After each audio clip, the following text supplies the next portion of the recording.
কতটুকুই বা জানি আমরা এই অজানা বিশ্ব সম্পর্কে, কতটুকুই বা জানি সিক্রেট সোসাইটি সম্পর্কে।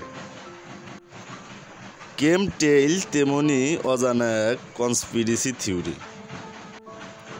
একটা সময় ইলুমিনাতি, ফ্রিমেসনের মতো গুপ্ত সংগঠনগুলো কিন্তু কনস্পিরেসি থিওরি বলে উড়িয়ে দেওয়া হতো, কিন্তু এখন তা ওপেন সিক্রেট। কেমটেইল এমনই এক ধারণা যেখানে সিক্রেট সোসাইটির লোকেরা বিমান ভর্তি করে ক্ষতিকর কেমিক্যাল লোড দেয়, আর তা আকাশে ওঠার পর ছড়িয়ে দেওয়া হয়।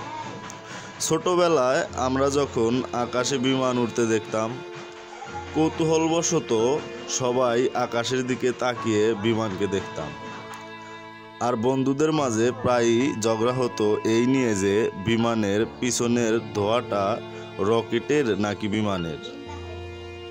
কিন্তু কে বা জানতো যে সেই বিমানের পিছনে উড়িয়ে যাওয়া ধোঁয়াটাই একটা ষড়যন্ত্র তত্ত্ব।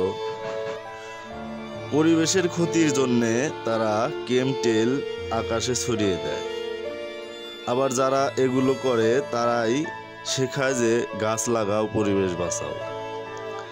ইন্দোনেশিয়ার একটা নিউজ পোর্টালে উঠে এসেছিল এই কেমটেইলের সম্পর্কে অনেক তথ্য।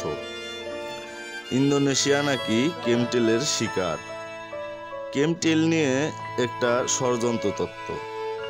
বৃষ্টির পানিতে ভিজবেন সাবধানে, মেঘের পানিতে তারা যা ছড়ায় তা খুবই ভয়ঙ্কর, যদিও তা কনস্পিরেসি থিওরি। ক্ষতি নয়, শুধু বড় বড় রোগের কারণও হতে পারে এই কেমটেইল। আপনি পরিবেশ বাঁচাতে চাইবেন, তারা বোম্বিং করবে। সবচেয়ে সত্য যে পৃথিবীতে মানুষকে বাঁচানোর জন্য যে অর্থ বাজেট করা হয়, তার চেয়ে বেশি বাজেট মানুষকে মারার জন্য করা হয়। ভিডিওটা ভালো লাগলে like, comment, share and subscribe করুন।